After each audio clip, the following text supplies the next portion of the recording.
Yes. First of all, Manjusha, you're killing it. As always, rocking the event with your hosting. And ఏం చెప్పాలి సన్నీ గురించి. సన్నీ ఒక 10 years back నుంచి తెలుసు నాకు.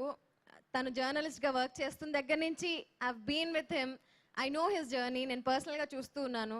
Such a sweet heart, such a hard working soul he's. And Bigg బాస్లో అయితే ఇంకా న్యాచురల్గా అలా కనెక్ట్ అయిపోయి ఫ్రెండ్ అయిపోయాడు, friend for ever.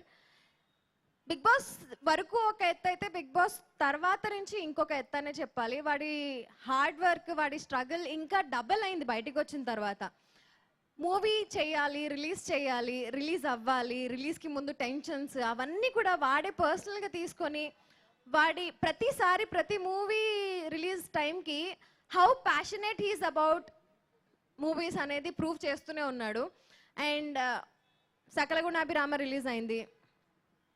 Okay, next cinema success, hit కొట్టాలి. అన్స్టాపబుల్ రిలీజ్ అయింది.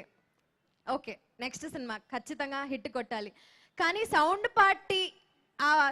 పార్టీ అనే టైటిల్తోనే ఒక వైబ్ ఉంది మంజుష. ఖచ్చితంగా బ్లాక్ బస్టర్ హిట్ అవుతుంది మచ్చా. అండ్ ఈ సినిమా బ్లాక్ బస్టర్ హిట్ అవ్వాలి. దీని తర్వాత నువ్వు ఇంకా కష్టపడాలి, దీనికంటే మంచి మంచి సినిమాలు తీయాలి, ఇంకా బ్లాక్ బస్టర్స్ వస్తూనే ఉండాలి. మనస్ఫూర్తిగా కోరుకుంటున్నా. నీ హార్డ్ వర్క్ కి ఖచ్చితంగా రిజల్ట్ వస్తుంది. అప్నా టైం ఆగయా.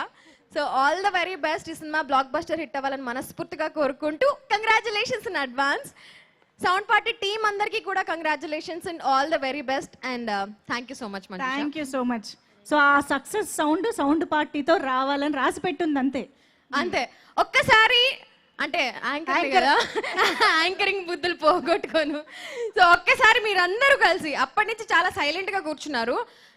నేను సౌండ్ అంటా, మీరు పార్టీ అనాలి. ఓకే, రెడీనే వినిపించట్లేదు, ఇంకా పార్టీ ఏమంటారు మీరు?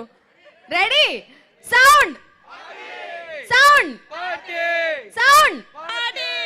Thank you so much.